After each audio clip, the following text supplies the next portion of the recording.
Radhe Radhe everyone. मैं आपका श्रीतम यादव, जो आज आपका टॉपिक है स्वर। आज स्वर को एकदम निचोड़ के पढ़ते हैं और स्वर के बारे में बहुत सारा ज्ञान समझते हैं। तो चलिए शुरू करते हैं बिना बकवास के। स्वर क्या होता है शुरू से एकदम पढ़ेंगे, यानी कि जैसे कि अगर कोई आपसे कोई पूछ ले स्वर होता क्या है तो एकदम निचोड़ तरीके से उसको बता सके। तो चलिए शुरू करते हैं। व्हाट इज द स्वर इन हिंदी में? स्वर क्या होता है?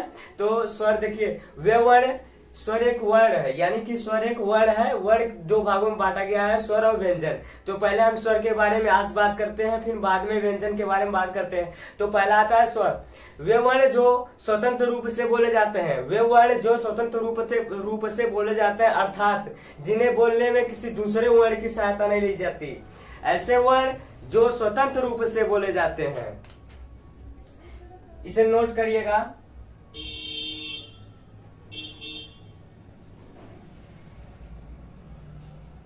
ऐसे वर्ण जो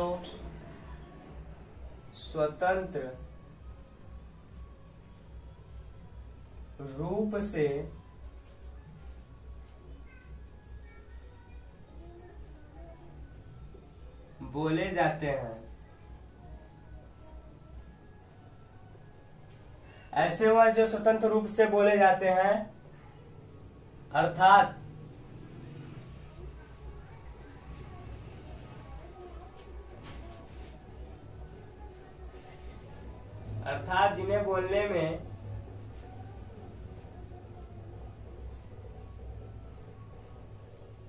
जिन्हें बोलने में किसी दूसरे वर्ण की सहायता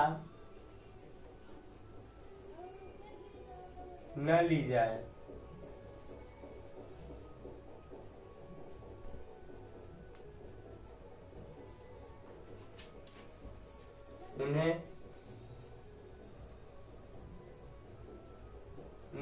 उन्हें स्वर कहते हैं। तो चलिए शुरू करते हैं। ऐसे वर्ण जो स्वतंत्र रूप से बोले जाते हैं, अर्थात जिन्हें बोलने में दूसरे वर्ण की सहायता नहीं ली जाती।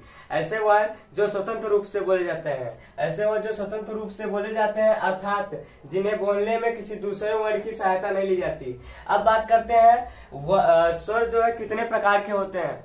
तो स्वर आपका होता है 11। भाई 11 कहां से हो गए? 13 होते हैं? नहीं, 11 होते हैं। अभी आपको बताता हूँ।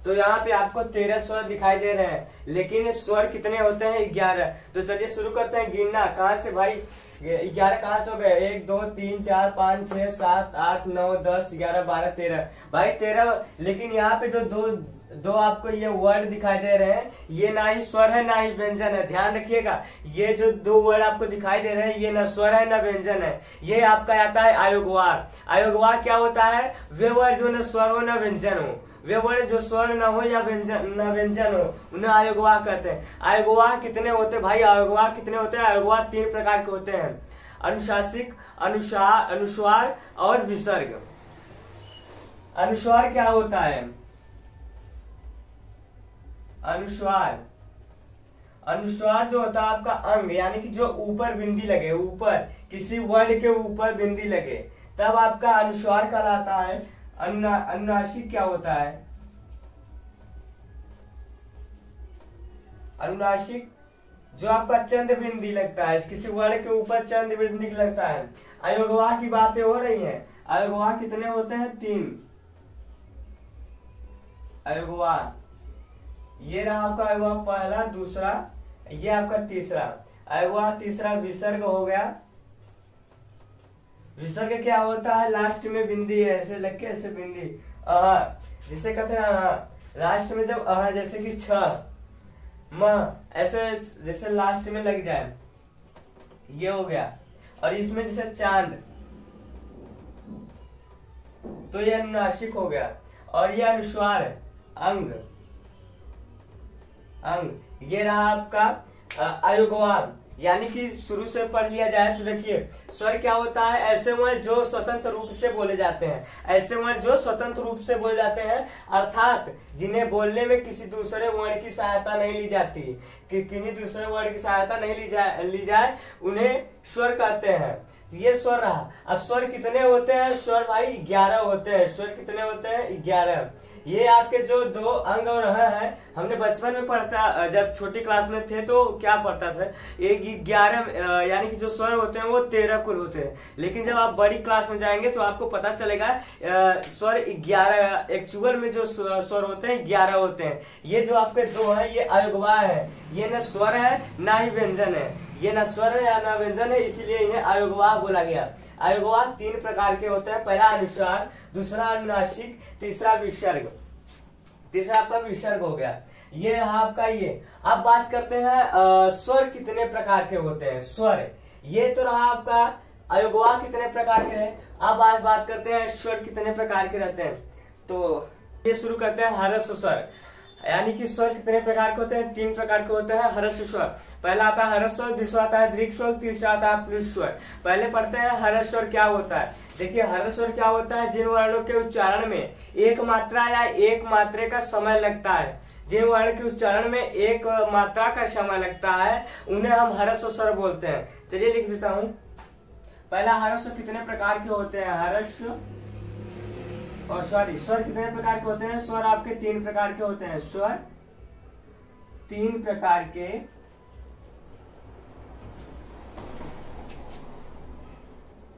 होते हैं। पहला आपका रहा हर्ष स्वर।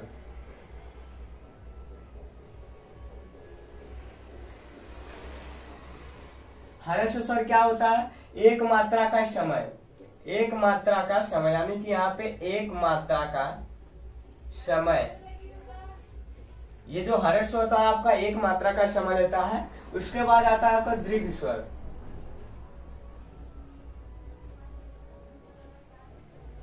दीर्घ स्वर वे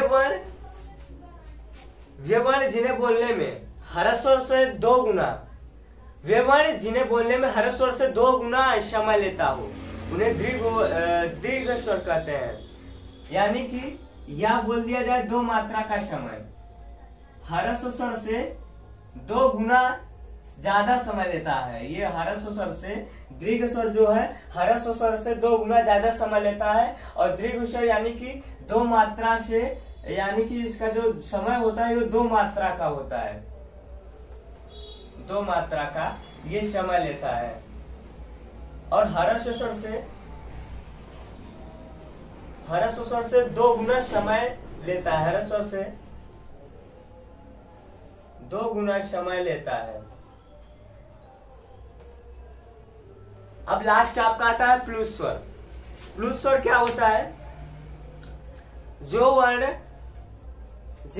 जिन वर्णों के उच्चारण में हर्ष स्वर से 3 गुना, हर्ष स्वर से 3 गुना ज्यादा समय ले या 3 मात्रा का बोध कराए, 2 से अधिक मात्रा का बोध कराए, उन्हें हम प्लुत स्वर बोलते हैं। तीसरा आपका रहा प्लुत स्वर।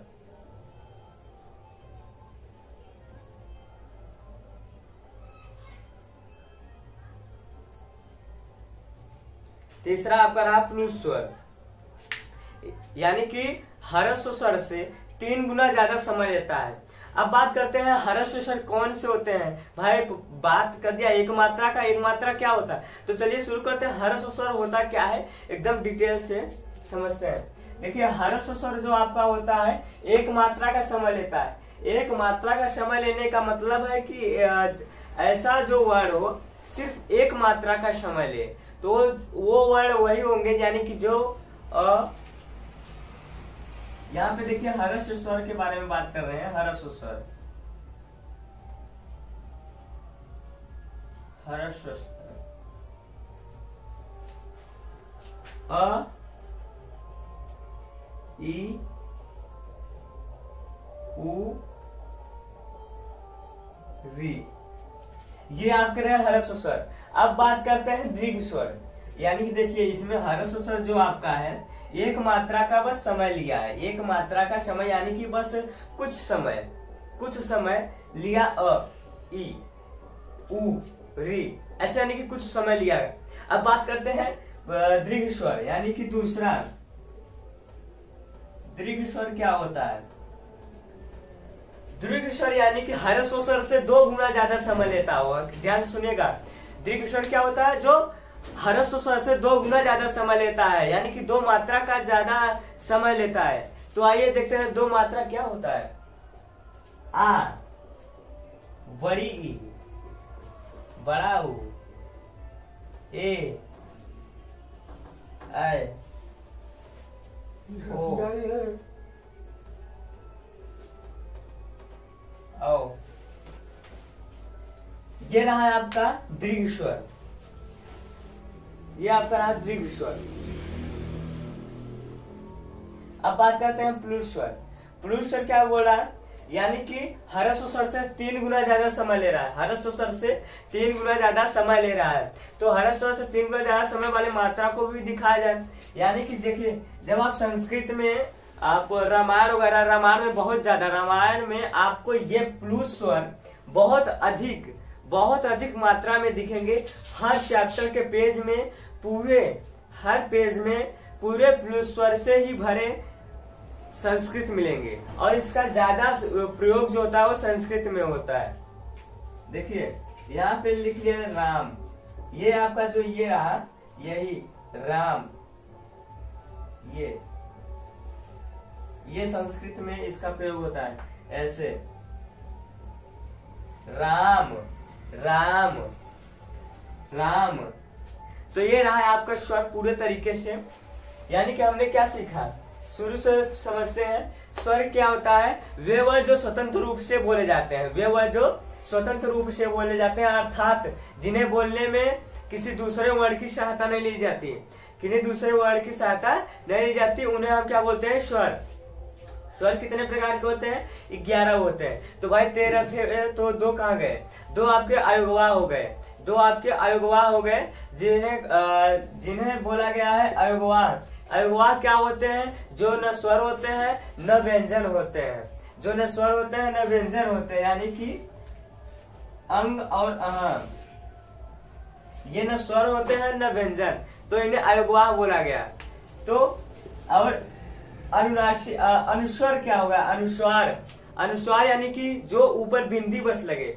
अनुनासिक क्या होगा? जो चंद्र बिंदी लगे। और आपका विसर्ग जो आता है, अयोगवाह 3 प्रकार के हो गए, अनुसार, अनुशासिक और तीसरा विसर्ग। तो विसर्ग क्या हुआ? जो आपका अह का मात्रा लगता है, जैसे छ, और जैसे संस्कृत में उसका भी उपयोग बहुत ज्यादा होता है लास्ट में। ये ना, अब स्वर के प्रकार के बारे में बात की हम लोग। स्वर कितने प्रकार के होते हैं? स्वर 3 प्रकार के होते हैं। पहला ह्रस्व स्वर, इन्हें अगर आपको परिभाषा लिख रहा है तो ऐसे लिखिए, वे वर्ण जिनके उच्चारण में एक मात्रा का समय लगता है उन्हें ह्रस्व स्वर बोला जाता है। दीर्घ स्वर क्या होता है? दीर्घ स्वर वे वर्ण होते हैं जिनके उच्चारण में ह्रस्व स्वर से 2 गुना ज्यादा समय लगता है, ह्रस्व स्वर से 2 गुना ज्यादा समय लगता है, उन्हें दीर्घ स्वर बोलते हैं। और प्लुत स्वर क्या हुआ? वे वर्ण जिनके उच्चारण में ह्रस्व स्वर से 3 गुना ज्यादा समय लगता है, ह्रस्व स्वर से 3 गुना ज्यादा समय लगता है, उन्हें प्लुत स्वर बोले जाता है, उन्हें प्लुत स्वर बोलते हैं। और ह्रस्व स्वर क्या हुआ? अ ई उ, और आपका जो दीर्घ स्वर हुआ आ ई उ ए नहीं होगा यहाँ पे दीर्घ स्वर, हाँ ये ए होगा, सॉरी, ए आई ओ औ, ये आपका दीर्घ स्वर हुआ। और ये जो आपका प्लुत स्वर है, प्लुत स्वर संस्कृत में बहुत ज्यादा उपयोग करने वाला प्लुत शब्द। और ये आपका रहा ये अनुनासिक और प्लुत स्वर संस्कृत में बहुत ज्यादा यूज किए जाते हैं। आप पुराण में देख लीजिए या फिर रामायण या फिर यथार्थ गीता, ऐसे बुकों में संस्कृत के जो भक्ति बुकें हैं उनमें देखेंगे तो प्लुत स्वर और जो अनुनासिक स्वर हैं काफी ज्यादा उनका प्रयोग किया गया है उसमें। तो आज आपने स्वर काफी अच्छे तरीके से समझ लिया। अगर आपसे कोई पूछ लिया कि भाई स्वर के बारे में कोई बता सकता है, तो सबसे पहले आप इस वीडियो को थोड़ा ध्यान से देखना और जो मैं बोलूं उसको थोड़ा नोटिस करना। मैं जो बोलूं नोटिस करना, और जो इसमें गलती है कमेंट में जरूर बता देना कि यहाँ पे ये मात्रा ऐसे नहीं ऐसे होना चाहिए, ये गलती है, ताकि मैं भी अभी सीख रहा हूँ।